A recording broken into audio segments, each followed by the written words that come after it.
Hello, everybody. Welcome to ADD Masterminds. Yes. I'm Bridge Hey, Livwat. I'm here with. I'm Go ahead, Jeff. I'm Jeff, aka Funky Stick Man. Yeah. And we got Jimmy, the table Jimmy. That's right. It's me. It is I. It is Jimmy, the talking table. There you. I'm like a Disney character. Jimmy Humphrey. Yeah, you're from what do you call it? Beauty and the Beast. Beauty and the Beast. There you That's go. what I was thinking. I'm not the gay one, right? No. It is like the most famous movie about Stockholm Syndrome. My wife would love if I were a Beauty and the Beast character. That's her favorite Disney of all time. You were the gay guy from. No. That might not work out well for, I don't know. Like, I don't know how these things work. I mean, all right. Moving on. Yeah. Okay, I definitely did not add this to the list, but question is, have you watched Tiger King yet? Yes, we did. You did? Yeah, it was good. What? That guy, he's got like a crazy mustache. I thought you were And morally lots of opposed. tigers. And Carol definitely killed her husband. I hate Carol so much. Absolutely. She's the worst person to ever exist. Are you ready for the Nick Cage miniseries? Yes. Jeff, do you have any comments on Tiger King? I'm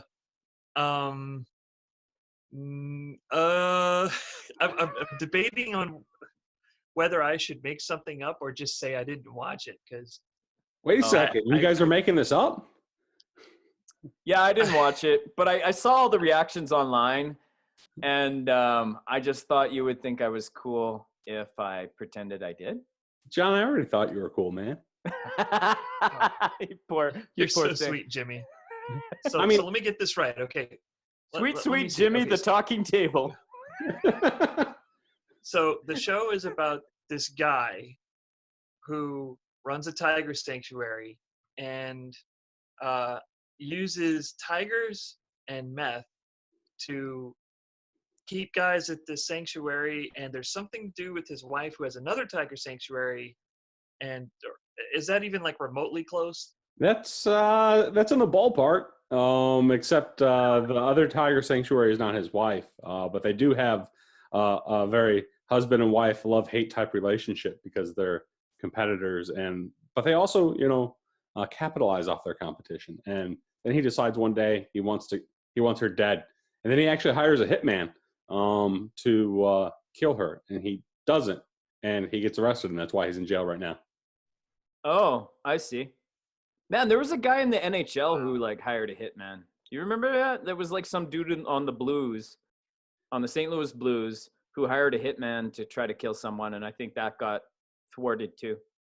Whoa, I didn't realize that. No, It's like you can't get good help these days. How hard is it to kill somebody? I mean, Kane used a rock. I mean, we make guns these days. Well, except in Canada. Wait a second. No. That'd be like a Facebook recommends. Does anybody know a good hitman? Because apparently the Tiger King couldn't find the right guy, and the St. Louis Blues guy, I wish I remembered his name. Oh, well. Hey, I think OJ's free. You could call him up. He did it and got away with it. You can find him on Twitter. He's actively on Twitter. He should come on your podcast. Yeah, no.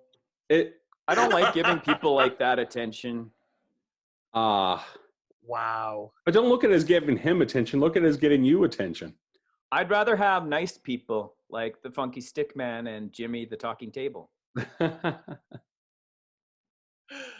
Oh, man. OJ If Theo does come in the middle of this, he's going to be so confused. All I know is OJ paid his debt to society.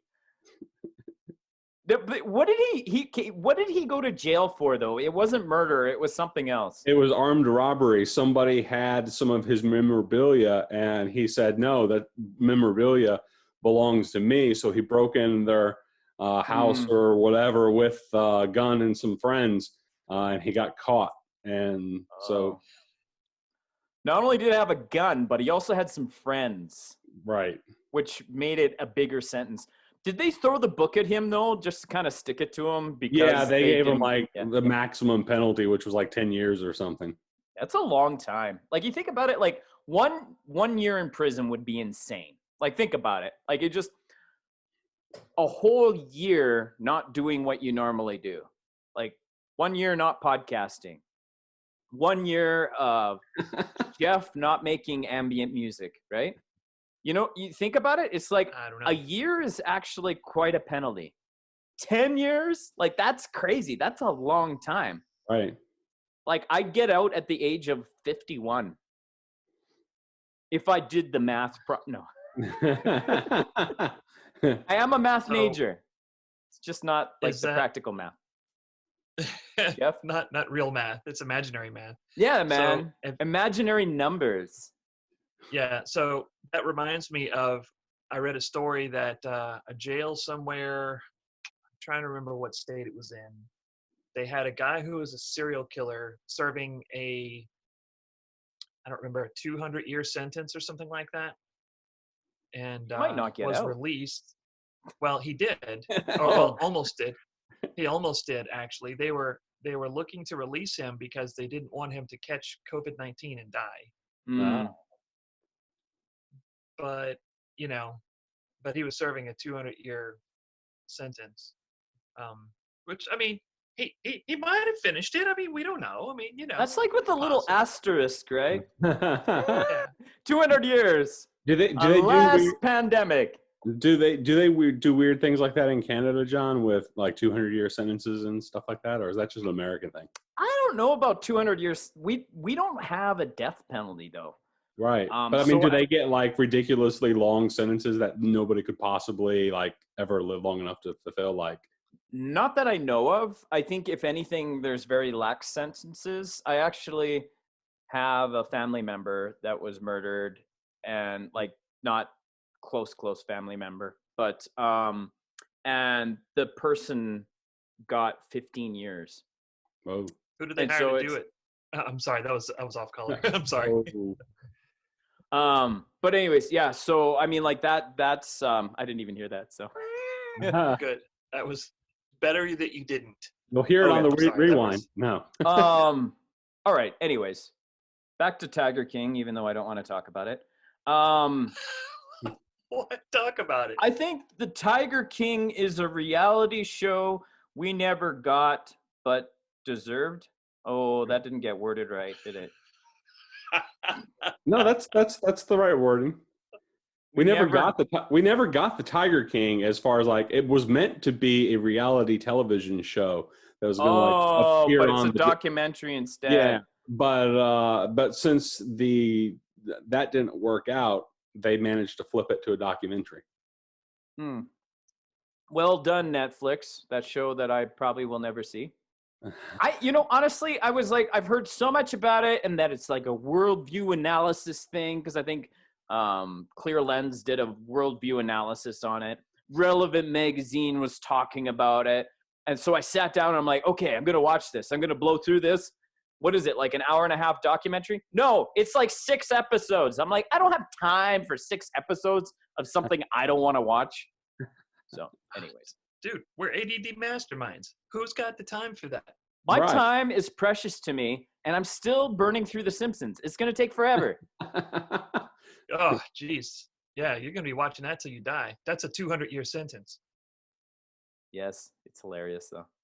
It hasn't gotten bad yet. I'm on the 90s now. I love watching how Homer, it's like how, like, that you got that kind of sliding scale, right? So, like, Homer is all like, I was a teenager in the 60s. Now it's like teenager in the 70s. We're going to move to the 80s. And then, like, pretty soon we're going to get to, like, where he was a teenager in the 90s. And I don't know. It's just weird how that works. Now they can do it like X-Men and have multiple origin stories. Yeah, what's up with that? I don't know. It's just something they do. I think they find it a cash cow, and they're like, hey, we can do another origin here and rewrite the entire thing. Do you feel like we're getting ripped off with all these like remakes and like, what I mean? Like I like to joke with my nephews. I was like, listen, they were making Avengers while you guys were like just being born, and you still managed to see all 30 of them. Like I tapped out like at number 10 or whatever it was, and I haven't seen any of them since. But they're like, oh, but wait a second, the ending's so good. Like the last one, I was like, no, they're all the same movie, just over and over again, and they just keep finding new celebrities to add into the fold, and it's the exact same story every single time, for the most part. Just and I was like, I'm kind of tired of just seeing the same. It's kind of like Lord of the Rings. Like that was a really good trilogy, but like thank goodness they only made it 3, because I mean each movie was essentially the same movie. Each movie is like 90% walking. Right, 90% walking, lots of epic battle scenes, a little drama. Yeah. Awesome. I loved it so much at the time, but I'm like 3 hours for each movie. I'm like, I don't need to see that again. Right. I watched it with my boys when they came of age to watch violent movies, and it was like a special coming of age thing. It's like, now you can see people kill each other. Yes. Murder is the best. But it's an allegory, so it's okay. Right. It's really about Jesus. Yes. Okay, Tiger King versus The Bachelor. Who do you think would win? I think the Tiger King, because he's got tigers. And The Bachelor, he's just got like a whole lot of women he's doing things with that he shouldn't be, because that's wrong. To be fair, they are catty women. Catty. Like they talk? So, I mean, that could be construed as like a parallel universe Tiger King kind of situation. Listen, guys, Carol of the didn't kill herself, okay? One of the Tiger King people that has a tiger refuge thing here in the Carolinas, he actually has a small harem of women that help run his thing, and that he's all allegedly married to, and he's constantly cycling through, the babe of the week, and so a small harem. Like how yeah, small is a small harem? Like 6, something like that. How big is a large harem then? King Solomon had a pretty good one going. I think he tapped out at 100 or something. Dude, that's ridiculous.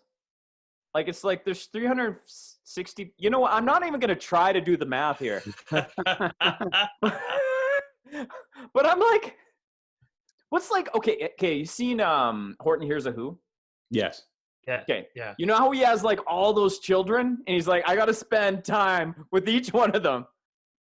And it's like, ding. Okay, she's sitting on daddy's lap, and they're playing, and then ding, and then he's got a pet. Yeah. Anyways, enough said. Solomon, you dirty, dirty person.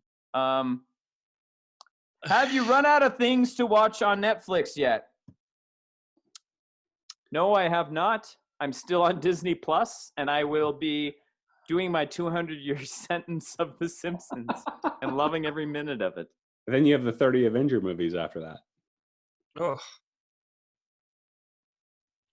Well, my wife and I, we've watched quite a bit of Netflix, especially like when I was covering with my broken leg and stuff. But we occasionally find some new stuff.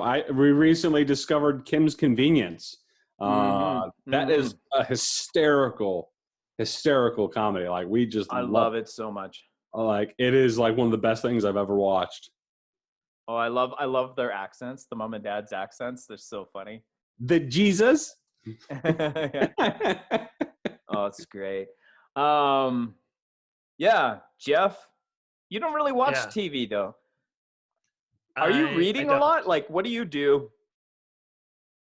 Well, we had Netflix for a while, and we found that after a couple of years of watching Netflix, there was a couple of major series that we watched through. Sherlock was really good. Sherlock's so good, yeah. Best television show of all time. We tried to watch it. It was pretty awesome. It's really good, but you tried to watch it, but you're too American? No, the episodes are each episode's like an hour and a half movie. Like, so it's kind of hard to binge watch it. Oh, but you'll watch Tiger King, Jimmy the Table. Right. Your argument is invalid. Typical Table. One's mindless entertainment. Sherlock's very involved. You can't that just is sit there true. and watch TV and play on your iPad and eat pizza and watch Sherlock. You got to like be committed. I just don't have that kind Yeah. of time. Okay, sorry. So Jeff, you watched Sherlock, Sorry. and then you started talking about something else, and I rudely interrupted you. I'm sorry. We watched a couple of series. We watched Sherlock. We watched all of Monk, Mm. and Okay. maybe a couple of other things, a couple of anime shows that me and my kids watched together. Mm-hmm. But after a while, we found that we didn't really watch anything major, and nothing came along that we were interested in. So after a while, we dropped it. We didn't get Disney Plus. We didn't get Hulu. Mm-hmm. We have Amazon Prime Video because we got Prime, but like we don't really watch anything on there. So Mm-hmm. other than BattleBots, I haven't watched TV in about 3 years. Wow. So That's Wow. incredible, man. Are you guys just, reading any books right now? No. Most of my spare time, I listen to music. I do watch some YouTube videos. Mm-hmm. A lot of music related stuff. Yeah. A lot of theology stuff and music related stuff. That's the two main things that I watch on YouTube, and that's about it. I don't really go to the movies. Every now and then we'll get a DVD from the library or something and watch it. I still haven't seen the last Avengers movie, Endgame or whatever. I still haven't watched it. I mean, I know what happens. I mean, I remember when the comic books came out. I know what happens, but I never watched it. I'm not as heavy into. I think I'm done with the Marvel universe for now. I'm good. Yeah. Are you reading any books right now, Jimmy? Not actively. No, I've been kind of lazy the last couple of months. Like I started reading some really good book on the Trinity, a couple of months ago, and Which Trinity is that? the Holy One.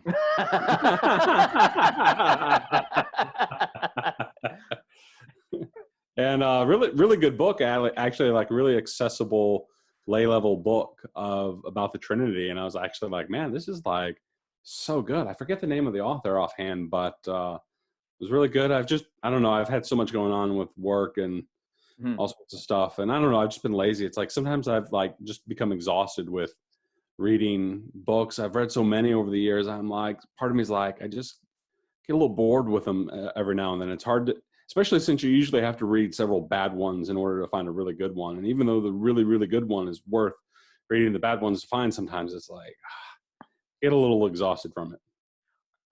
I just read 2 of Keith Giles' books. Jesus. Oh no. Jesus something. He's got like the Jesus series. One of them I'm talking to him about on Tuesday.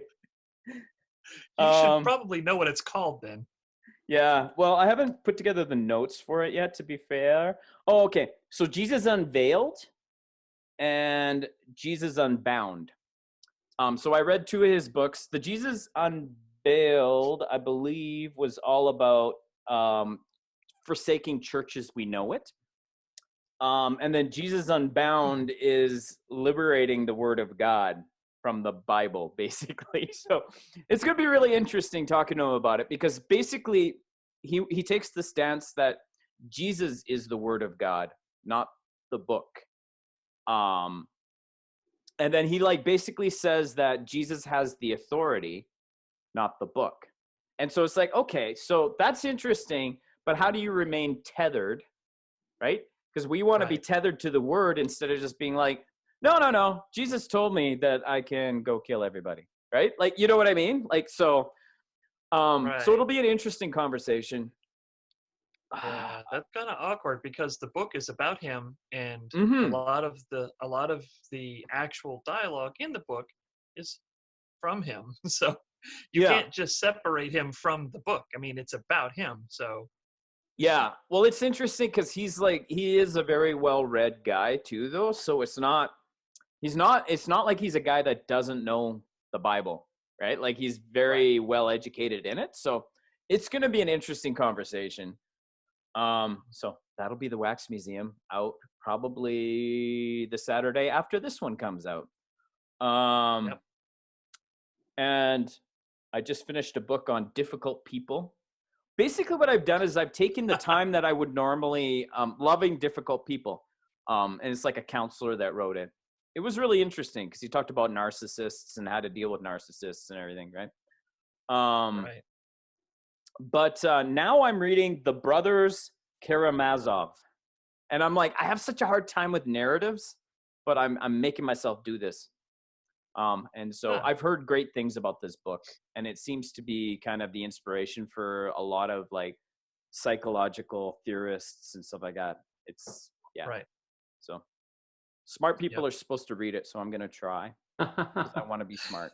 Make sure somebody sees you reading it. That's the most important part. Yeah. Right.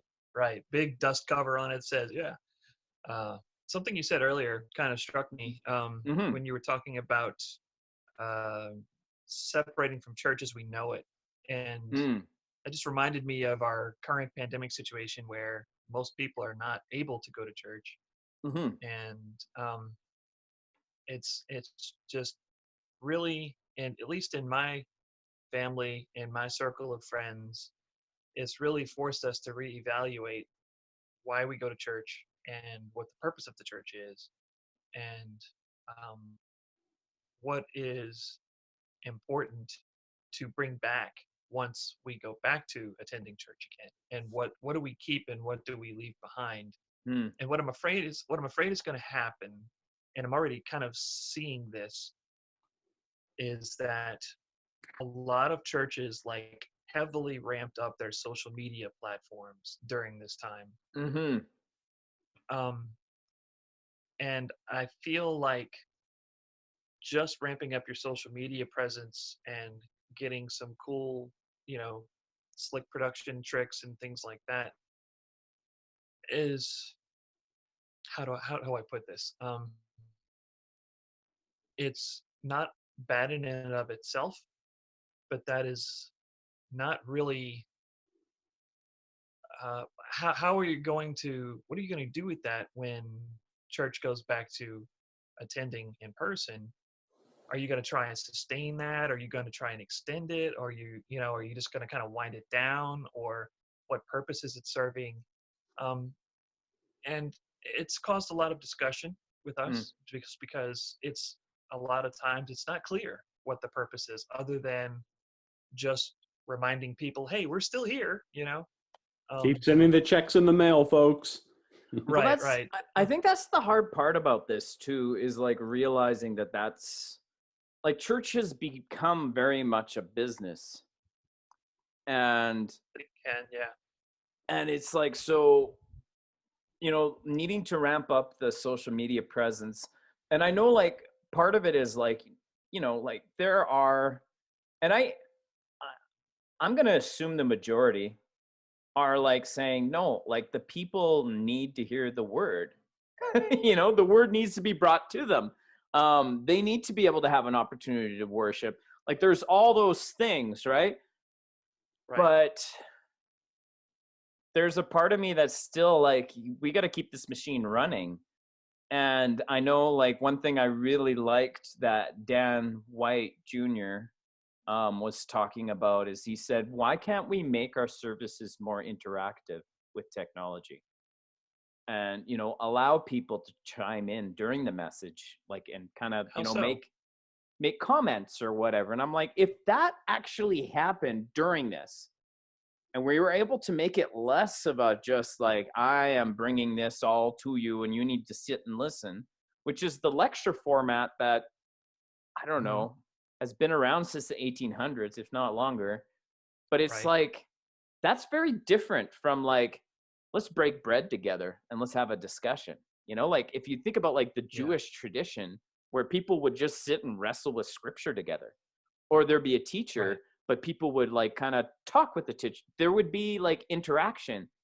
And I think that's something that's so lacking. I mean, this is the reason why we have people falling away from the church, because they've got a guy from a pulpit that's telling them, this is how you have to see it. And there's not really room for people to be like, oh, hold on though. Is that really what Jesus meant when he said that?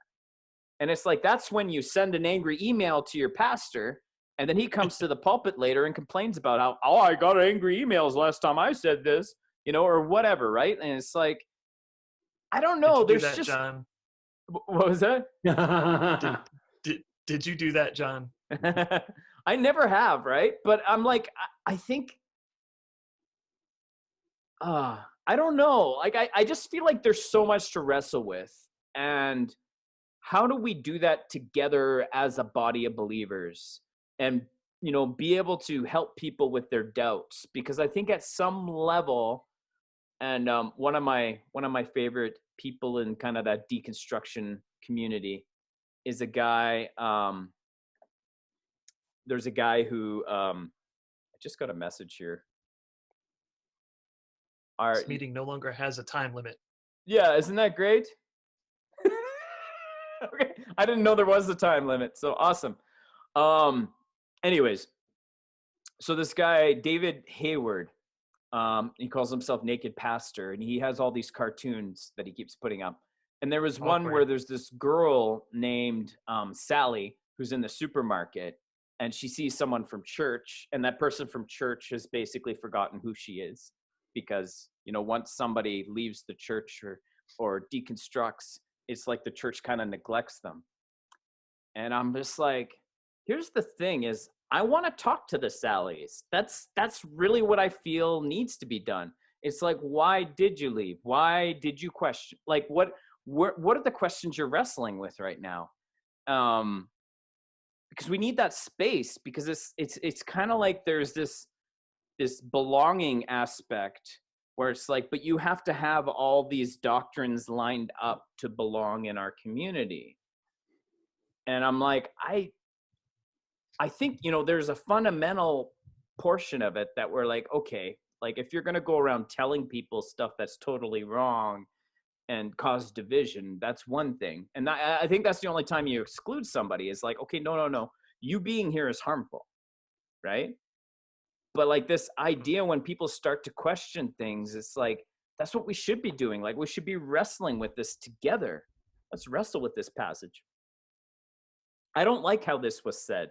I don't really understand why the Bible says this. Can we dig into this together, right? So right. Well, that goes against the grain because, and I like the idea of the kind of an open church format. And I actually used to, when I was in a smaller church, really push hard for it. And the pastor was actually on board, and we actually experimented with having a completely open format church service. And it happened a couple times, but then it never happened again, and never heard a reason why. And then I eventually moved on from that church. But I think most ministers are scared to death of that sort of thing. One, because they're concerned that, frankly, some lay people say the dumbest things. You're going to have somebody who's going to stand up and start talking about Dr. Judy and the Doctors in Black video, and conspiracy theories and things like that in the middle of service. And like, Pastor, why aren't we doing something about this?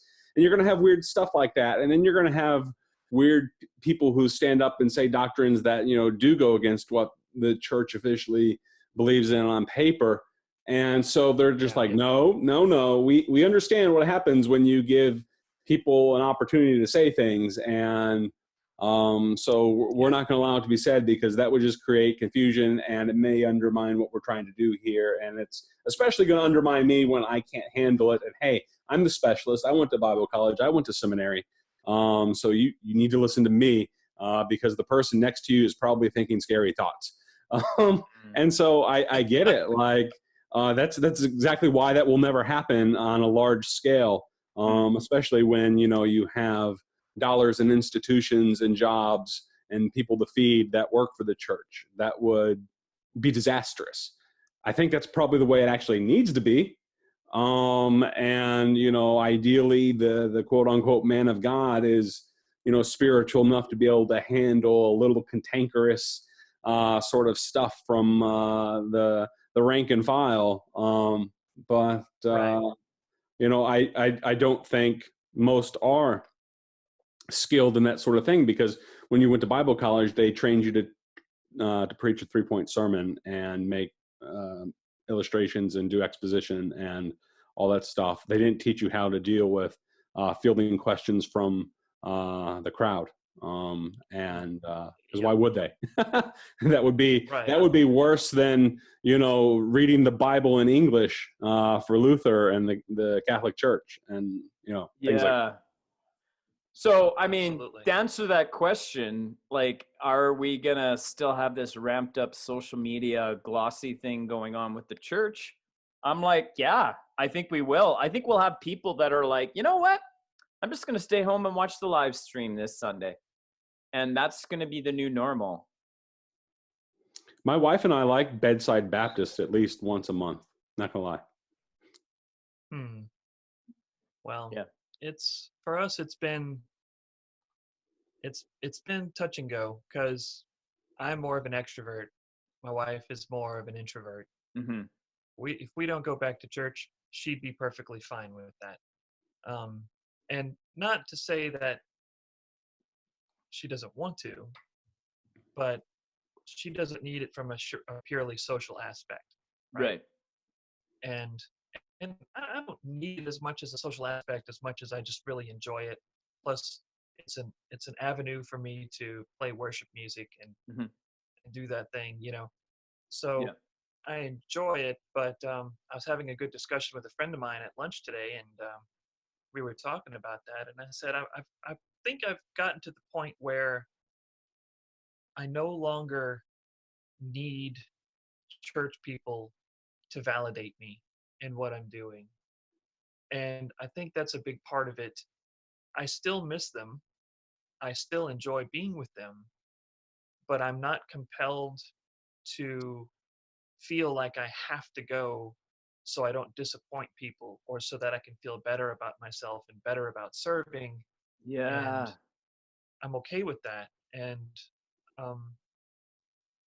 because, like, we're looking at this is a very big paradigm shift for us in the American and Canadian church, the Western church. But there are places where you may not get to hear a preacher that was trained in Bible school, but once a month, if you're lucky, Right. And your church is, the family gets together and they pray and they sing a song every morning, or, twice a week or whatever. And we have this preconception of what church should be, but we have to realize our notion of what church should be is very heavily shaped in the North American church over the last 100 years or so. 100%. Right. And so when we think of that as normal, that really doesn't reflect the church as a whole, because other countries, other people groups do church way differently than we do. And so, is it wrong to analyze that? Is it wrong of us to look at our current church model and go, there's some things about this that aren't really necessary. There's some things about this that I think we could do better. Like having an open forum kind of format every now and then, there's nothing wrong with that. Yeah.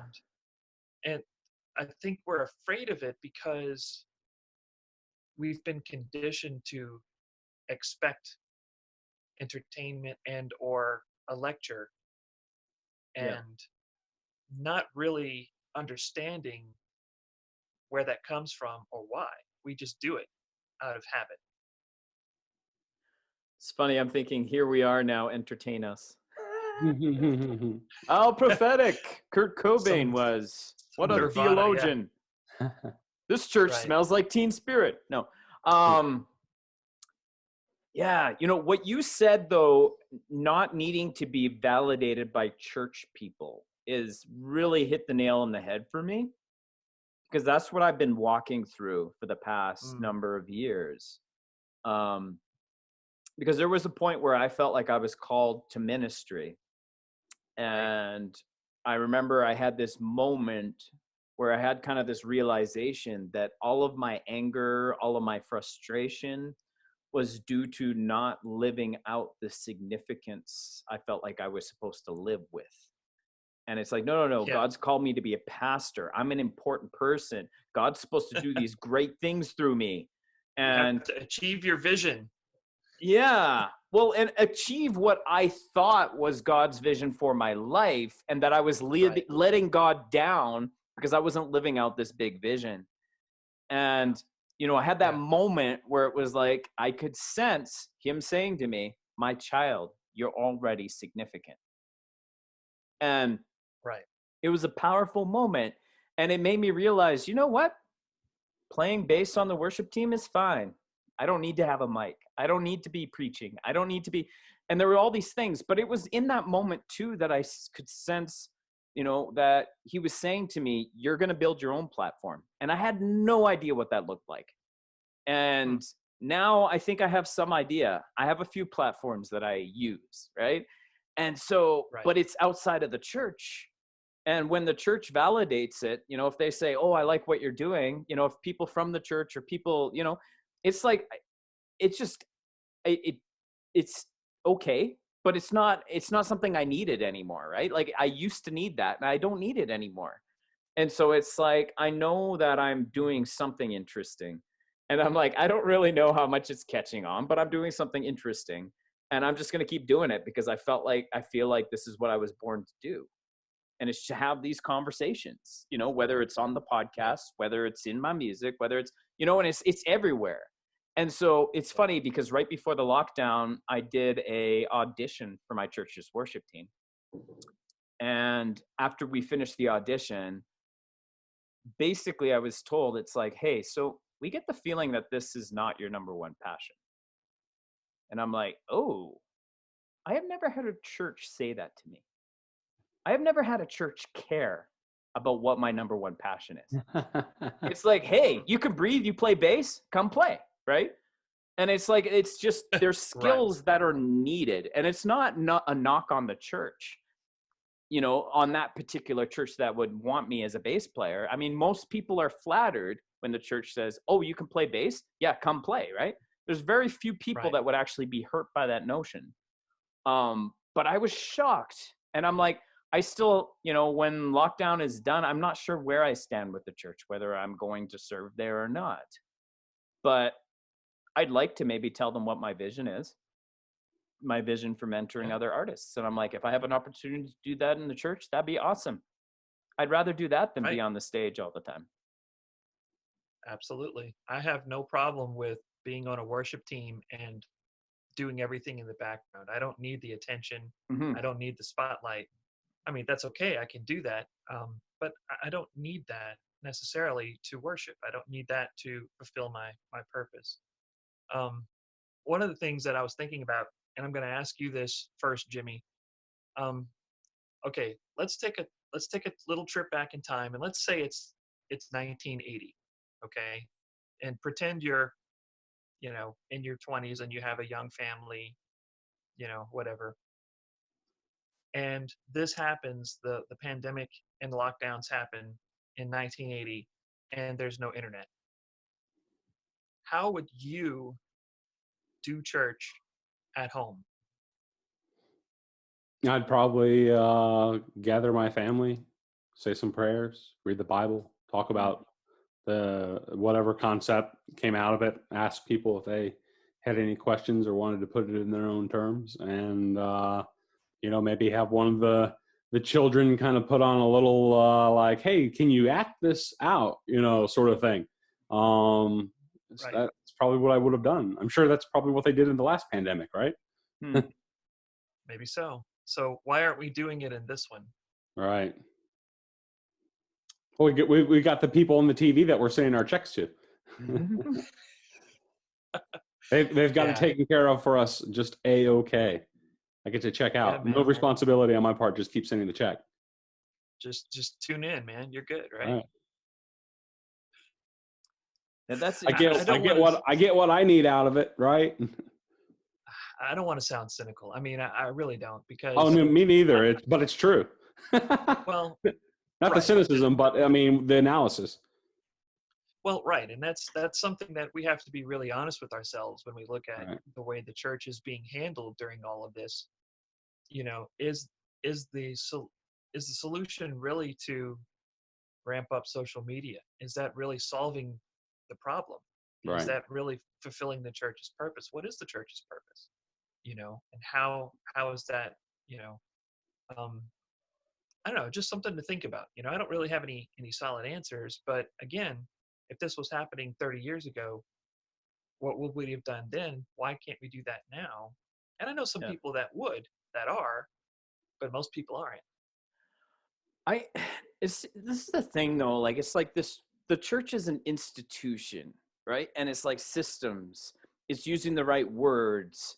And like, even, you know, like this podcast I was listening today, I was getting kind of annoyed with, because they're like talking about how church is done so differently at this one church.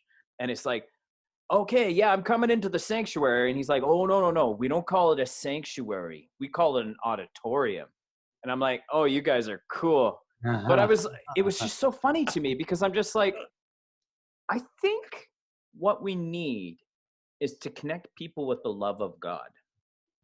And I'm like, and I'm realizing that's the theme to everything I do. Every person I have on the podcast, that's what I'm trying to do, you know, on the Wax Museum. And the Wax Museum often isn't just like clearly Christian. Bridge Livwat music isn't clearly Christian. This podcast, ADD Masterminds, pretty clearly Christian. And More or less. yeah. And so when I was thinking about, like, we were talking about the book Sapiens, which talks about the whole world from a evolutionary point of view. That's what the book is. And it's really interesting. And I had my atheist friend on, and I was like, let's talk about your mythology, if I can use that term, right? And it was kind of interesting, because it's just like, to me, it's like when they took basically the Declaration of Independence and changed it so that it's written from an evolutionary point of view, and it's lost kind of its oomph, because it's like all, you know, men are created equal. Well, not really. All humankind has evolved differently, you know, like, and there are all these things. And so I kind of brought in, I'm like, well, isn't kind of that Christian mythology kind of important to give that a little bit of oomph? Isn't it important to bring the love into this, right? And so it was interesting, because he wanted to go to, like, well, you know, like, religion leads to suicide bombers. I'm like, yeah, that happens sometimes. That's really messed up, right? And it's like, and I mean, like, I didn't want to like say, oh no, Christians have never done anything wrong ever, right? But leads to a lot of good things too. But it's like every conversation though, what we can agree on is love is a good thing. And it's like, you know, what's funny is even people who are triggered by the word God, and I've met a couple people on Twitter now, you know, who have told me, please don't say God, that's triggering to me. And I'm like, that's crazy. And I'm like, that's so sad to me that the name God has been, you know, is connected to spiritual abuse that they've experienced, right? I mean, there are people who have been sexually assaulted and the church has covered it up, and that's what they see as God. And I'm like, all right, okay, let's not use that word. What if I told you that love is calling you? And it's like, we can buy into that. Everyone can buy into that. So what is love? What is the purest form of love? What does that look like? And so that's kind of something I'm trying to explore everywhere. And I don't know why I got on this tear. It was a good one, though. I enjoyed it. Oh, yeah, it's absolutely fine, John. Really, it's good. So, Jimmy, I'm sorry about your dog. That's what I'm trying to say. Thanks. So, Yeah. do dogs go to heaven when they die, or do they black out forever? Well, the movie says all dogs go to heaven, but right. The movies never lie; they're always right. Yeah, no, that's something I struggled with, and it's terrible because I know I don't know, I've come over the years. I've been of the opinion, okay, animals, they black out, they don't even remember their own existence after they die, and that, you know, God has for us a resurrection planned, and of course we're going to be conscious and remember everything for all eternity and all that fun stuff. And we have the hope of Jesus. Jesus died to redeem us. You know, we're going to be resurrected. He's coming back for us. Ha, glory. But, you know, oops, sorry, dogs. You won. You drew the short stick on the the lottery there for life. And you had a good run, but see ya. Nice knowing you. And that's something that's bothered me, because it's like, part of me is like, I don't want to believe that, but like part of me is like, I sit there and read, well, the Bible only promises resurrection of human beings, and 1 Corinthians, you reap what you sow. You sow a spiritual body, and then you'll reap a spiritual body. That sort of thing. And I was like, maybe your dog lived a spiritual life, like, and it's possible. And I mean, like, I tend not. I guess I tend. I don't know if maybe I'm too man-centered in my theology, maybe. But and got an over-appreciation of man. But it's something that's like. But it's like, I try to keep an open mind. And some people pointed to Romans 8 and be like, well, all creation groans for the redemption of the world and stuff like that. And it's like, so it seems like even animal kingdom, groans with creation as part of that. And, Christ makes all things new heavens, new earth. And so, and the new heavens, new earth isn't going to be devoid of animals. So it's likely going to include, Fluffy. But I wonder if it'll be the same Fluffy though, right? I don't know. Like, right. I don't have an answer for this question. Right. But to me, and we lost our cat Canuck like last summer, and that is such a Canadian name for an animal. Yeah. I named him. It is. He was a good cat. And I think, like with grief, I don't know how much it helps to actually know that you're going to see that person again. So much as it's like, can I because I mean, even with a person, you're like, well, I'm pretty sure Mother Teresa had a pretty good relationship with Jesus, so she's going to heaven. But then, like, when you go to a funeral and you're like, yeah, this person clearly wasn't a believer. And then, people are like, yeah, we'll see them in heaven. I'm like, well, maybe, I don't know, right? And you don't want to say that at the funeral. But like, right. But you know what I mean? Like, do we really know for sure anybody's going to heaven? Right. Right? And I mean, like, so I look at this and I'm like, okay, so to me, the best thing you could do with grief is like, yeah, it hurts. Yes, it hurts. And you keep talking about how it hurts and you keep walking through the hurt. But there's a point where you start to be like, remember that silly thing that, Fluffy did? Remember when Fluffy sat on your face and woke you up because you were suffocating? Like, I don't know, just weird things. And you start to look at that time you had with that being, whether it's a person or a pet. Hopefully they weren't suffocating you. Where you start to say, you know what? I was blessed to have that. Right. I was blessed to have that. And it's like, you want to get to that point where you can just look back on it, because I remember, one of my kids was crying and said, if I knew that our cat was going to die, why did we get a cat? And I'm like, no. This is a precious time that we had. We had 15 years with this cat. This cat was wonderful. It was a great cat, and we were so blessed to have him. And it's like, we want to get to the point where we're just like, that was a great time we had with that cat. Dang though, like, I think, like when we talk to kids who lose their father, right, I don't know how you ever get to that point with that, because we have very dear friends, and like they lost their father, and these, the daughter was in kindergarten, the son was like in grade 3, and it's like, that's got to be hard. Right. But like, yeah. But that's the way I see grief anyways, is like, I don't know if I need to know I'm going to see that pet again, or I'm going to see that person again. Because I mean, like, do we have complete assurance that grandpa's in heaven? Like, I don't know. I don't know grandpa's heart. Like,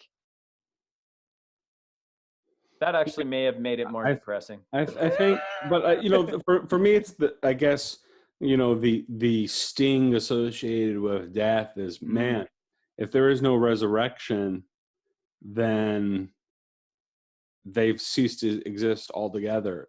And that's a terrifying thought, that something I loved doesn't exist anymore and will never exist again.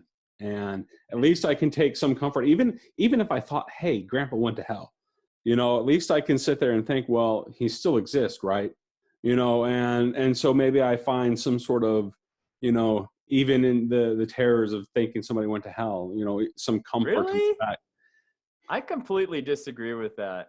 I'm glad that Canuck is not burning in eternal conscious torment. No, but I'm saying, like, the idea that they still exist at some level, like, and they're not just snuffed out forever. I don't know. That's so interesting, because to me, even like my own life, I was thinking about this, and like, what if as a Christian I'm completely wrong? Pascal's wager, let's say I'm completely wrong. I live this life trying to draw everyone to love. And then I die, my eyes shut, and I cease to exist. There's part of me that's kind of relieved, because existing is exhausting. It is exhausting. And so, yeah. So I'm like, all right, well, I'm cool with that. I mean, heaven sounds awesome. To me, heaven is like a big bonus. Right. If I can live in eternal bliss in the presence of God, that's really cool, right? But man, yeah, I don't know. It's weird to me, like this notion that like people just got to keep existing forever. I think even like, when you talk about, and I've talked about this before, there was some movie with Johnny Depp where like he gets his consciousness uploaded to a computer, and I'm like, really, dude? Like, you want to just exist forever in a computer? I'm like, at some point the world is sick of you. I think. I don't know. Well, here, let me give you this. Let me offer this up, Jimmy. And first off, I'm really glad there is no cat heaven or hell. That would be weird. That would be terrible. It would be horrible. But the story in Matthew 22, and this is what popped into my head when you mentioned remembering your dog in heaven. And we'll have those memories. That's fine. But it reminded me of when the Pharisees asked Jesus, this guy married, had no kids, died, and had no children, left his wife to his brother, and so she marries all of the brothers, and then goes, when she dies, they ask Jesus, whose wife is she? And Jesus says, you don't understand what heaven is like. Says you're in error because you don't know the scriptures or the power of God. At the resurrection, people will neither marry nor be given in marriage. They will be like the angels in heaven. Yes. And I don't know about you guys, but I'm very, very fond of my wife. Yeah. I hope you're not fond of my wife. I hope you're fond. That's another podcast. Yeah. But this is like the pastor that says, my wife is hot. And it's like, right. Is she though? No. Like, hey, man, do you really want to agree with them? Yeah. Yeah. Now that you mention it, sir. No. Right. But I mean, the idea is I can't imagine an existence through eternity without remembering my wife, because she means so much to me, and she's so close to me, and we share so much, and we're one flesh, and there's so much greatness about that. Yeah. On the other hand, that is meant to be an image of our relationship with God. Mm-hmm. We're the bride of Christ. Yes. And when we get to heaven, Jesus says we're going to be like the angels in heaven. And I can guess that what he meant by that was we will not be living our ordinary human daily kind of lives. Like, we're not going to be doing laundry in heaven. We're not going to be going down to the delicatessen, going to holy McDonald's in heaven, or what. I mean, it's just our concept of life as we know it now doesn't exist there. 100%. Right. I think that's something people really miss. Yeah. I have the feeling that if I'm going to heaven and I'm going to be okay with not really being married to my wife, I'll probably be okay with not having my cat, because I had a cat that passed away. She was 16 years old, Mm-hmm. and we had to have her put down, and that was difficult. I Yeah. cried. It was emotional because she Yeah. had been there and was older than two of my kids. I mean, we Yeah. had her a long, long time, Yeah. and it I miss her, but I also recognize that she was a cat and she probably hated my guts.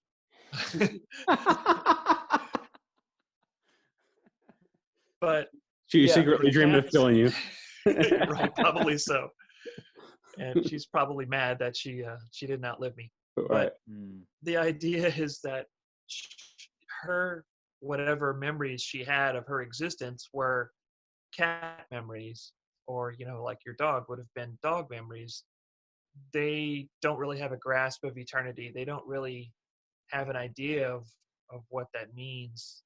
They live very much in the moment, Mm. very much existing now and here and now. And Yeah.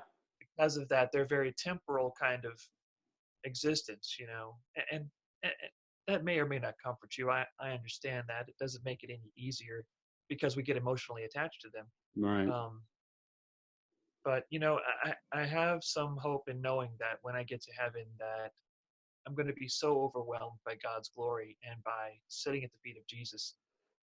I'm not going to be too worried about, still being married to my wife and saying, "Hey, you see that one over there? She's, that's my wife. She was my wife back on earth." Like, nobody's going to care. High five. No. Oh yeah, that's awesome. No, you're right. And it's funny because I remember reading that verse before and seeing other people like, oh my gosh, that's terrible. I'm not going to be married to my wife. And I was just like, no. It's like, think about all the good and bad aspects of marriage, right? And it's like, it's only going to be the good with Jesus, right? And it's like, and be careful, John. We have to be careful. I remember, people would always say like, oh, I like bowling. There's going to be bowling in heaven, right? And I'm like, I don't think you're going to care about bowling in heaven. I'm like, No. And I always thought like there's that moment when two lovers connect, like when they look into each other's eyes and there's just like that moment that you're just like, it doesn't get better than this. And I'm like, I always imagine it's that moment, that feeling, that sense of completeness, except it's going to be sustained in heaven. And I'm like, and Right. yeah, so I don't think that we're going to be like, what? There's no bowling? No Chick-fil-A. I was so What? good. I had so much faith in Jesus, and I end up here, and there's no bowling. Like, how could this be heaven without a bowling alley? Right? I don't know who's this person that fetishizes I'm so disappointed. bowling so much. I would feel like I was trapped in hell if we're playing bowling in heaven. Hey, speaking of death, I remember when I was at like a youth conference, and there was a pamphlet. And I think it was a pamphlet for like world relief or something like that. And it said, by the time you read this pamphlet, 20 kids are going to die of starvation. So you know what I did? I did not read the pamphlet. Not all heroes wear capes, guys. Right. I hope you ate a burger after that too, just to numb the guilt. So we all live on our own fact planets. Yes, that was so good. It's funny. So we got into a discussion on Facebook. I was causing trouble. I love doing these posts where I say, can we all agree? And it's always something that we don't agree with. And I think the funny thing is when I say this, people assume that I legit think we can all agree on this. I'm like, I know we don't agree on this. My point is that this stuff is not black and white. But really, it's the black and white thinkers that chime in on this. And they're like, no, we can't agree on this. Or they're like, yes, John's right about this, right? You're such a horrible person, John. But I do feel like, this is along the veins of conversations that need to be had. It's like people don't want to talk about it. And they certainly don't want to talk about it among people that disagree with them. I actually been reading the book, The Righteous Mind. I was listening to that on audiobook. So that's another book I was doing, but I was doing it. I wasn't really reading it. I was audiobooking it. Cheat. But he was saying that intuition is actually our guiding principle for all of our morality. And so it's like this idea that there's like an elephant and there's a rider. And so the elephant is intuition and the rider is our rationalization. Now think about it. Like, okay, so let's say your wife says something that makes you really angry, or your kids do something that really makes you angry. And you're like, you can't do that. And they're like, why? Because, and then you come up with a reason. The elephant told you you should be angry. And the rider's like, this is why. I got to think of something. Yeah, it's a post hoc explanation. And the funny thing is we do this all the time. Like, so when, you talk about firearms, all of us have already decided guns are good or guns are bad. And so then after that, like all of it's just post hoc. And it's like, oh, have you seen the statistics though? The statistics say, and it's like, who cares? I don't like guns. Keyboard warriors. I'm just going to say, I don't like guns. And it doesn't matter what you say. You're not going to convince me that guns are a good thing. But you wrote a song about monkeys with guns. Yeah, exactly. Monkeys with guns. Does that sound like a good idea? So anyways, we all have our own fact planets. And so we start with this intuition, and then we find the rationalizations for our intuition. Right. My intuition right now is telling me God is love, and so everything's got to fit into that notion. And so I'm okay with that. I'm okay with following that intuition.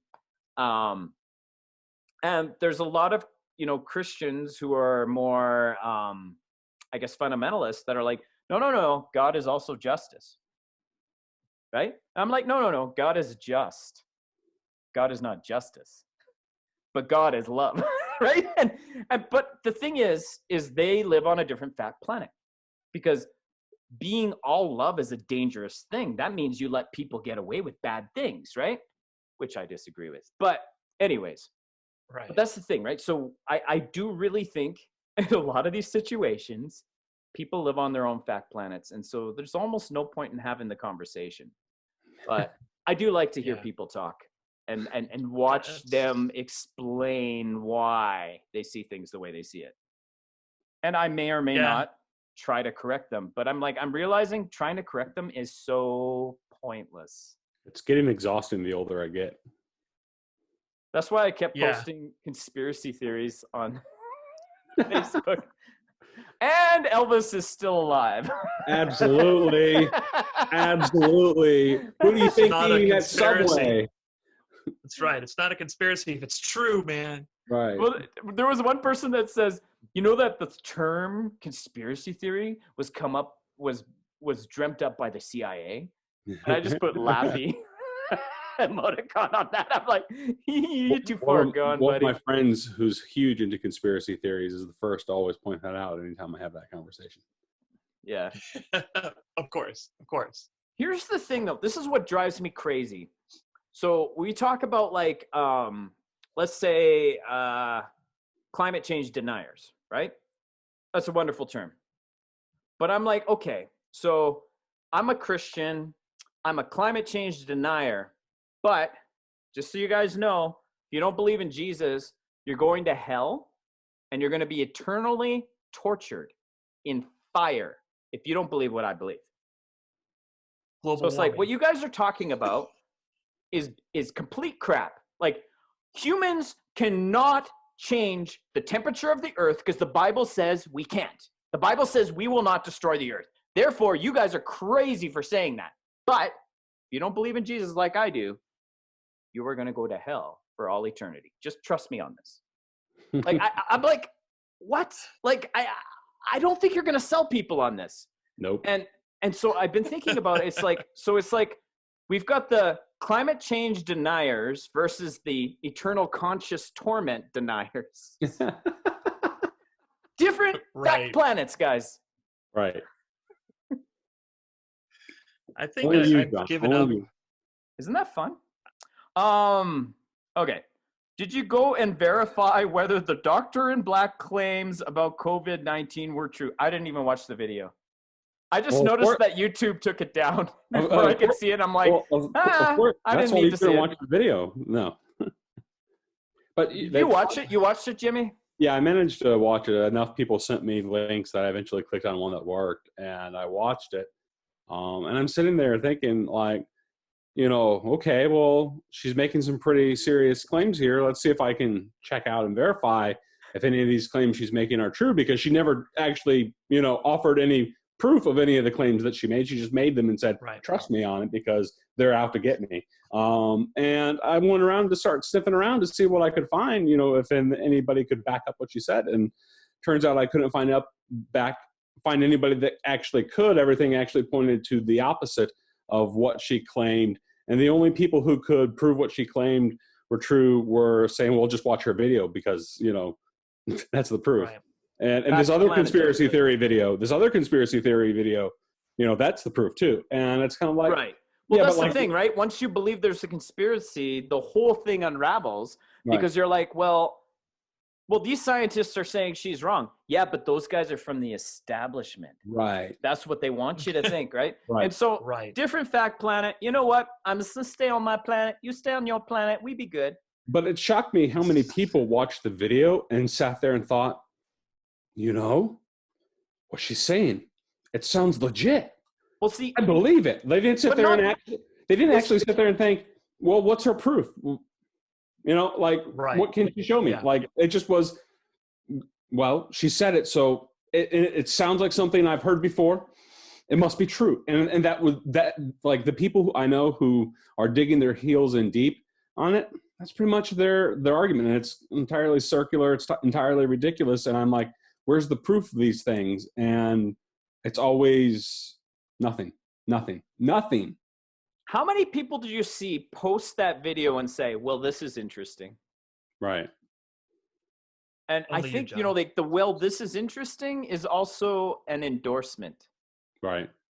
And it's like, okay, so I'm gonna say something crazy. I'm gonna see how this lands. Okay. You know what's overrated? Make it up your mind for yourself on everything. Because here's the thing. We don't necessarily have the tools to make up our minds about everything. And so it's kind of interesting, because coming into this, I kind of had a bone to pick with this whole notion, because people are like, no, I've got to watch the video because I need to make up my mind for myself. And I'm like, I don't know. I know for sure for me, there are things I can't make my mind up about. I mean, right now, even the notion of eternal conscious torment, I'm not sure. Like, I'm not 100% sure on that. And that may make me a heretic and whatever. I still believe my salvation is through my faith in Christ alone. So I'm still covered as far as heaven goes. But as far as how I scare people into becoming Christians, I'm iffy on that. Man, though. Yeah, I agree with you. Interject something? Yeah. Oh, sorry, Jimmy. No, go ahead. I'll give you just a second, though. But I had a discussion with my manager today about this, about conspiracy theories. And he mentioned something about a headline he had read that mentioned something about the Pope joining with Intel and some other company and deciding about facial recognition software. Right? And one of his friends had posted it and was outraged by it, because the way that the headline was worded, it looked like the Pope was supporting facial recognition technology because of the way they had worded it. But if you read the article, he actually had written them letters saying that that was a dangerous place to go and that there needed to be limits in place to prevent it from being used in ways that were, not good. But you wouldn't have known that if you just skimmed the title and was like, oh my gosh, there's a conspiracy. And so we got to talking about confirmation bias and things like that. Yeah. But one of the things that we discussed was how the idea of miscategorizing COVID deaths, which we know is a thing. It's happened. The CDC corrected a lot of their numbers. But there's this pervasive conspiracy theory going around that the whole thing was orchestrated to induce panic and control and all of this stuff. And I said, well, if that were the case, then every single city, every hospital, and coroner in every city all over the world would have had to have been in on it for this to be, Yes. and so Yes, the deeper exactly. you get, Right. the deeper you get into it, the more suspension of disbelief you have to have in order to float these theories. And I'm like, on a scale that large, that's just, that's not possible. Well, how many of these theories assume this is only happening in the United States? Right. You know what I mean? A lot Like, of them some of have a these very people are united- like, yeah. A lot of them have a very United States bent towards them. And I'm like, well, True. I'm pretty sure they're not shutting down the United Emirates because Bill Gates is trying to get rich off a vaccine. Like, I'm pretty sure China didn't shut down because of Bill Gates. I was going to ask a fun theological question on Facebook. I might once everything simmers down because I feel like I've caused enough trouble. But here's my theological question, okay? If I unknowingly get the mark of the beast implanted into my body by some tech giant, I'm not going to mention his name, do I go to hell? Oh, you're going to have fun with that one. Yeah. Good luck with that, John. You're on your own. To go back to your question, though, about the not having to have an opinion on a thing, I think that's actually very important. Actually, I talked about this a little bit recently in a recent podcast I did this past week on conspiracy theories, where I talked the author of article, Jimmy's Table. Yeah, jimmystable.com, episode 58. Not to be confused with Jimmy the Table. Right, not to be confused with the Jimmy the Table.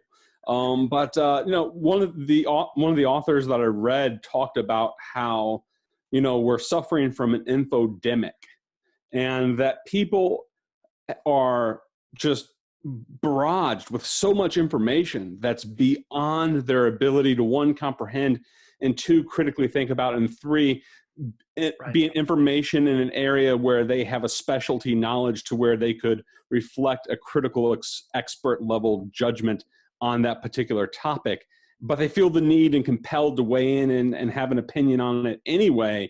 Mm-hmm. And as a result, they only end up furthering the conspiracy theory basically through their own ignorance and feeling like, hey, all of a sudden I'm an epidemiologist, or I'm or I'm an economist, or I'm this, I'm that.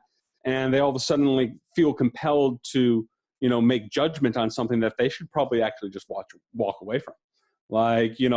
And just be like, nope, I don't know what happened to Jimmy Hoffa, but guess what? I don't have to figure it out either. You don't have to.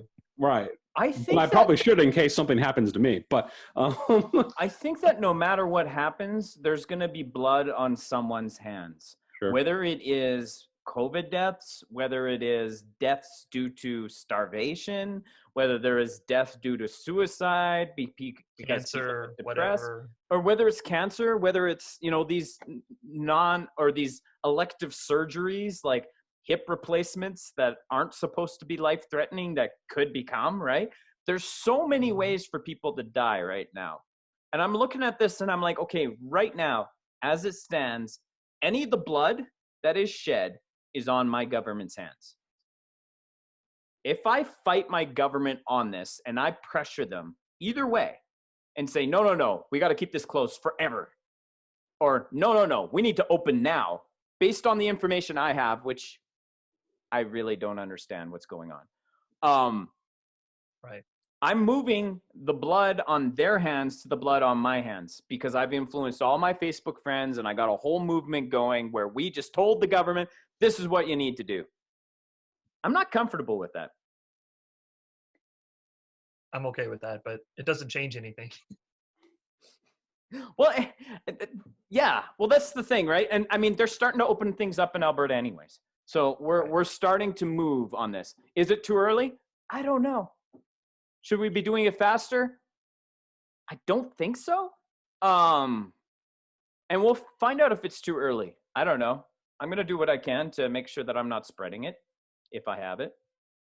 Right. And I mean, like, my job is to make sure people don't get sick.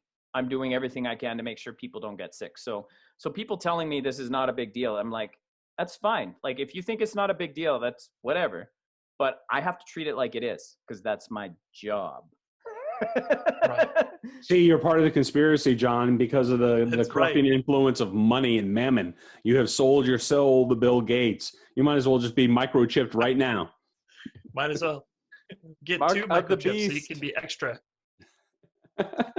So you get one for your right hand and your left hand. So you were asking, is social distancing making us paranoid? I wanted to say social media making us paranoid. Yes and yes. Yes. Yeah.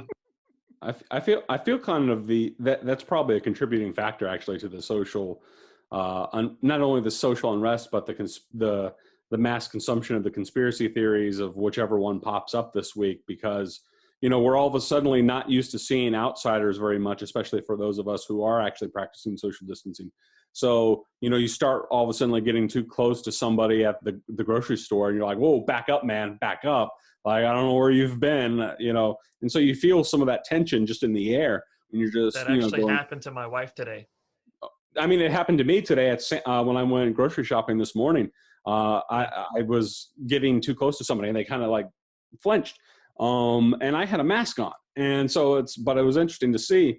And I'm not going to say that I didn't kind of feel it myself, but so I think that is transferring also into this paranoia that we're starting to have mentally in our psyche, that not is only thinking of the person at the grocery store being a possible threat, but then we're transferring that also to bigger picture to government forces and be like, well, if the person on the aisle is out to get me, well, then I know the Donald and his friends are out to get me, or I know Nancy Pelosi and Bernie Sanders are out to get me, or I know Bill Gates is out to get me. So all of a sudden it's like we've adopted a sort of collective victim mentality in which we're like all of a sudden suspicious of everybody and everything, and that helps make some fertile soil in which conspiracy theories can grow. Hey, can I Absolutely. quote the great prophet Kurt Cobain again? Absolutely. This is so sacrilegious. Just because you're paranoid don't mean they're not after you. Can I get an amen? I mean, it's like this one time I suspected somebody was a spy, and I looked at the guy and said, "Are you a spy?" And he said, "No, I'm not." I'm like, "Well, that's exactly what a spy would say." Oh, what movie was that? It was either it might have been Breaking Bad, where it's like, you got to ask him if he's a cop. Right. And, oh yeah, it was Breaking Bad. Spoiler alert.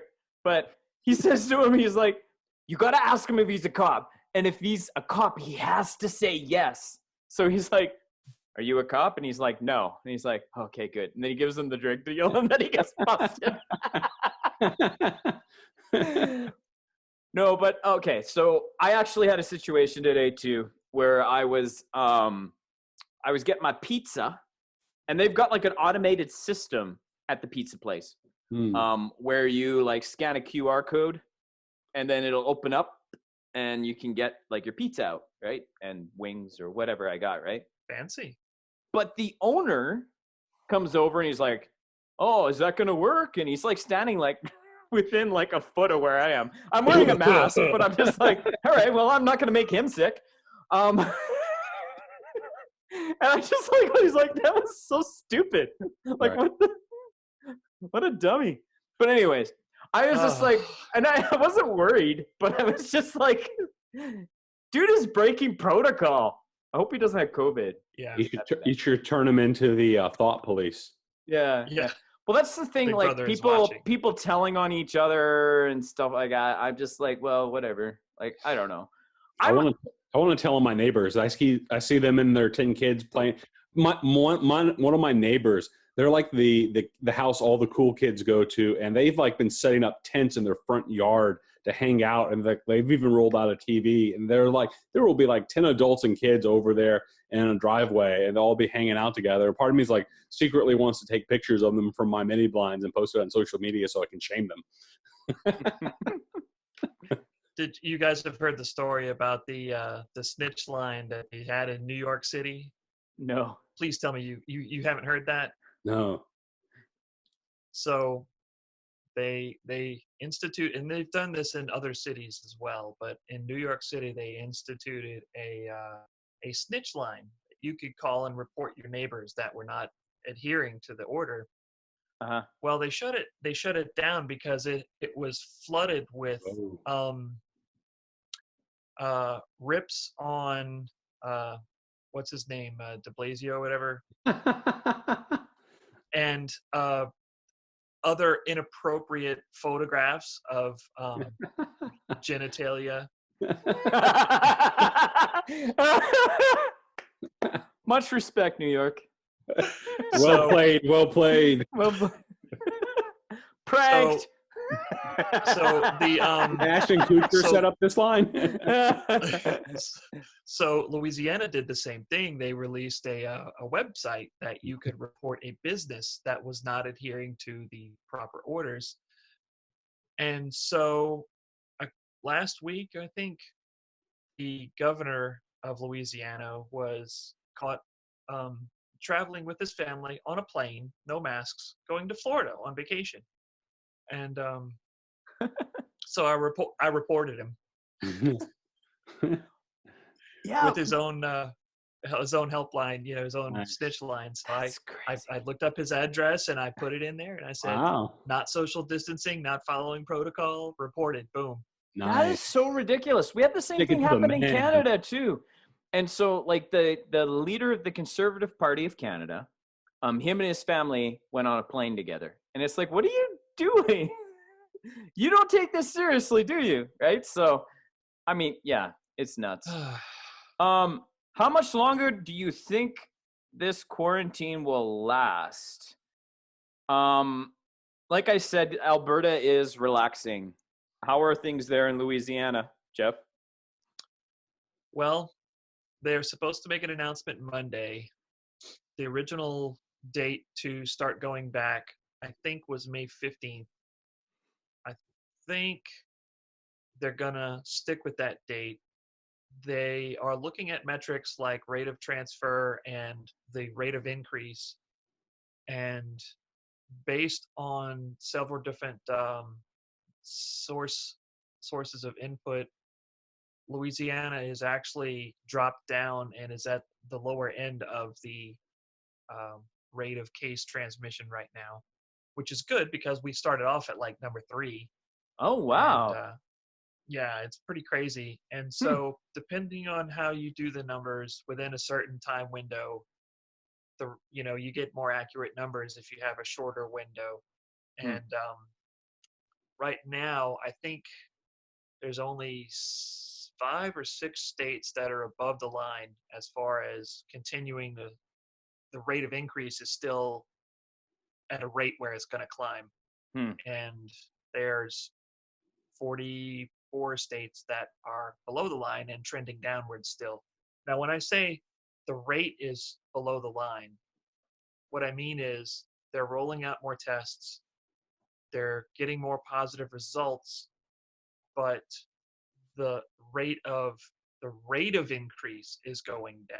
In other words, they're adding fewer and fewer and fewer cases every day, and in some states, it's actually there's none. I think 6 or 7 states had no new cases, at all. And we're seeing the best I can tell, and I'm going to keep this short because I've been talking about this for ages and I'm just sick of it. But the best I can tell is that there were certain areas that were overwhelmed. They weren't prepared. That their struggles were taken as in this is how it is everywhere, and it wasn't. Okay. And so I've talked to people actually working at hospitals in New Orleans. it has dwindled down significantly. Toro Hospital in New Orleans has less than 30 cases now, and most of those are going to be discharged soon.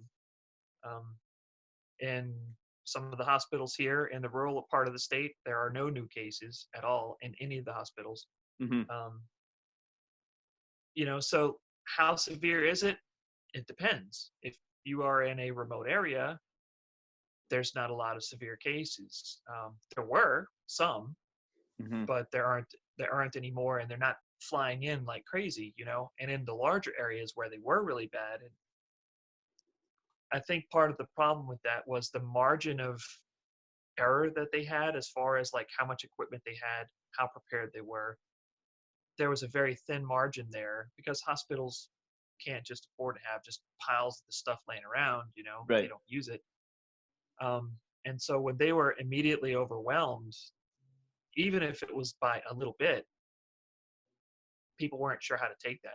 Oh my gosh, Right. Hospitals are running out of PPE. We don't have enough ventilators. We don't have, Mm-hmm. Okay. But that still wasn't a great indicator of how bad it was because there was a lot of other factors that they didn't take into consideration, Like Yeah. I had a friend of mine that works at a hospital in New Orleans, and he was telling me, well, it's so bad we ran out of body bags.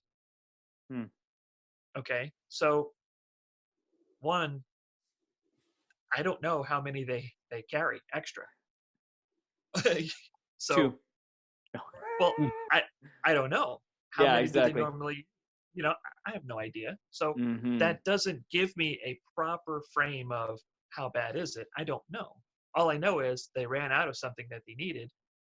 But other than that, I don't know. So Well, that's the thing though too, right? And I mean, that's why I asked that question on Facebook. I'm like, how many deaths is okay? It's like, I'm asking because I don't have a number. Like I can't say zero is the number because there's always going to be deaths. Right. Right? Like, but it's just funny to me that people are like, oh, well, there's only 1% of people dying. I'm like, okay, is that a bad number or that's a good number? Like 1%, 1 out of 100? I mean, who is this one person? Like, do I know them?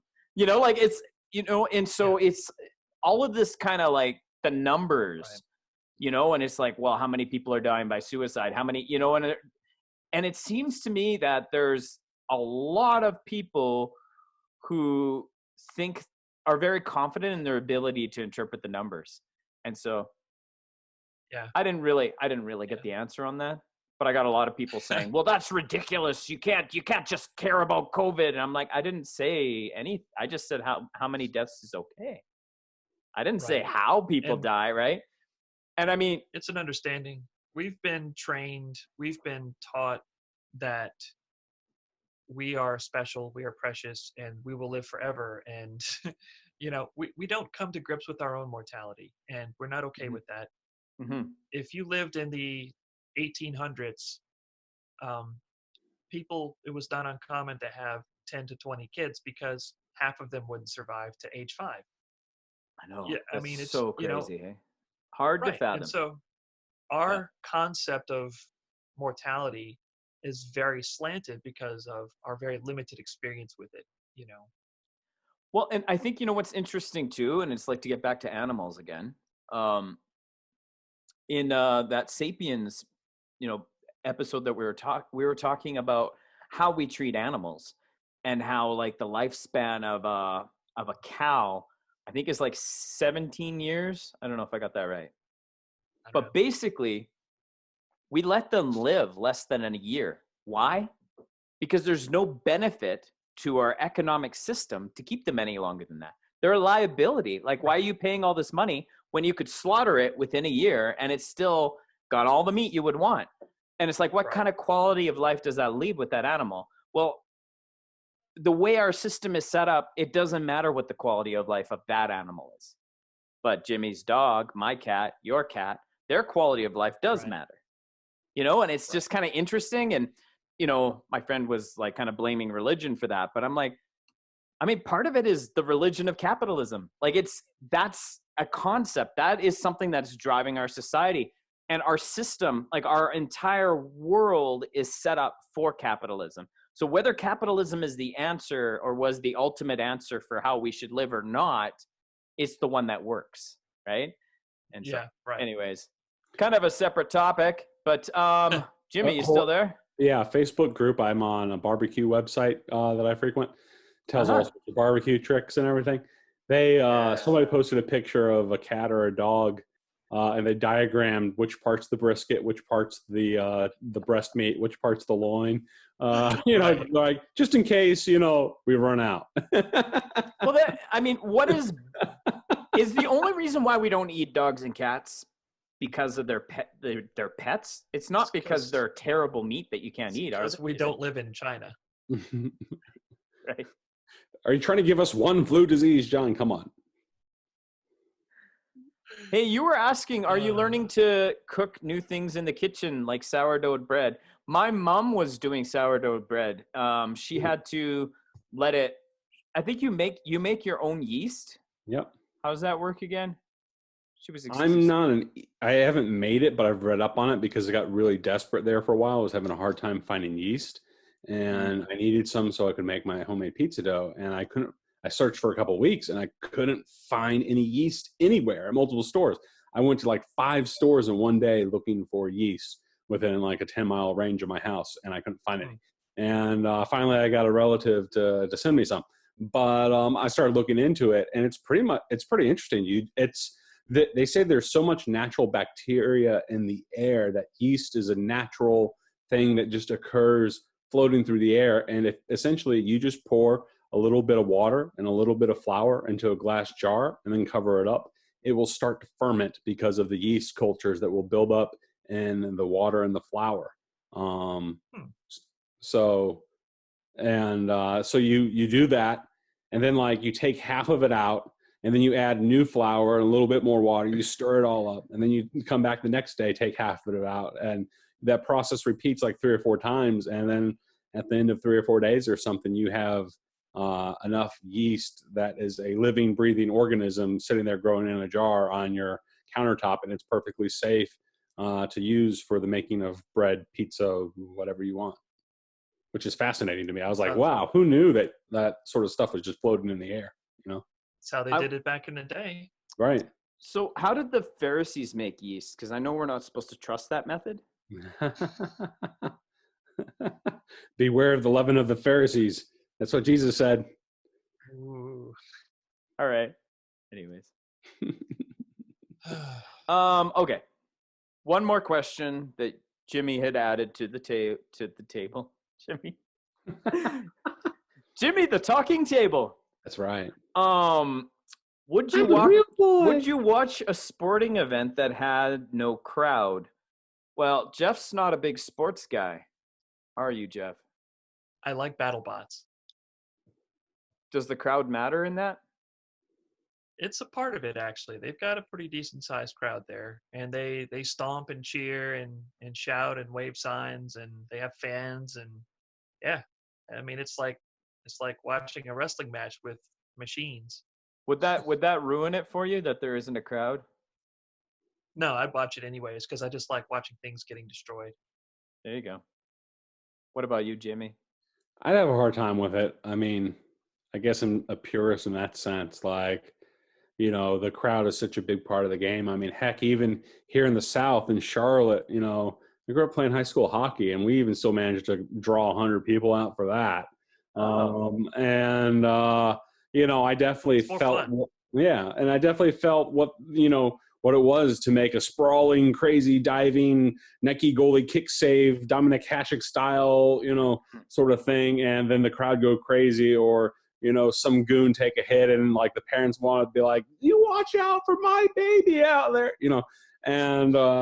so like I couldn't imagine watching a sporting event without some sort of crowd, because I don't watch it for the crowd anyway. Like the crowd plays very little impact on my enjoyment of the game, because it's usually even highly muted out for the most part when you're actually watching. You don't get too much of the crowd noise, but I definitely know it impacts the performance of the players, and they definitely feed off that. And if there's no crowd, I mean, only sport I would think that they don't need it is golf, and that's because. But I mean, even then, it's like they manage to cheer after Tiger Woods sinks a putt, So Yeah. I don't know how you can't, like, sports is ultimately not about sports. It's about drama and narrative. And if there's no crowd, there's no narrative. Right. Otherwise, why do it? Yeah. I think it would be a very different experience. It's funny. This Thursday, I'm supposed to be a part of a recording for a church. Not my church. I don't play at my church, but for a church, I was asked to do a recording, and it just hit me now. I'm like, normally Thursday's practice day. It's actually recording day, and so I'm not going to have that experience of playing and seeing how everybody connects with what we're doing. Because there is something magical about that. There's something about that rush of being on stage and like knowing that this is actually helping the congregation connect. You know what I'm talking about, Jeff. Yeah. I think when I first started like doing podcasts and stuff, like talking to an empty room in my office By yourself. by myself. I've always done it with people. So right. Like, but it was, I mean, especially since my podcast tends to be mostly monologue for the most part. And although I've had a lot of interviews the last month or two, but the like sitting there talking to a window or the wall and having to imagine I'm having a conversation with people is mentally difficult. So like, I mean, like when I went to Bible college and seminary, it's like, standing up on a platform, you get a feel of the what's going on in the congregation and how they're, taking your sermon, and, you can adjust on the fly if necessary. And, it's a different experience. I mean, there's nothing, especially like for Pentecostal background, like, there's nothing like banging on the pulpit and, having somebody stand up and clap and sing amen, hallelujah. Maybe somebody stops you from preaching and starts speaking in tongues, Yeah. And so that makes for a very different experience from like trying to deliver a message by speaking into a microphone. Yeah. Yeah. Anyways, any final words? Not that Wash your hands. Not that I'm going to kill you guys. It sounds like. Dearly beloved, we are gathered here today. All right. Catch Jeff on, I guess, Facebook, hey? That's where you like people to catch you? Facebook, Twitter, YouTube. I've been spending a lot of time on YouTube lately, so. Yes, the ambient. Yeah. He gives a gear rundown. Pretty cool. Jimmy, you got Jimmy's Table. Not Jimmy to be confused Table. with Jimmy the Table. All right. Please don't put jimmythetable.com. I have no idea what you're going to get. Probably going to be you're going to get some guy who could like, that. You're going to get some guy who can hold a plank for an hour, No, jimmy'stable.com. Hey, when it's not taken. You should get that. That could be your children's program. Jimmy the Table. Jimmy the Table. Oh my goodness. Children's book idea. All right. Like Blue's Clues. Side table. Yeah. Thank you, fellas. It was fun. Always is, guys. Wash your hands. Wash your hands. Wash them right now. Right now. Gesundheit. Go wash your hands.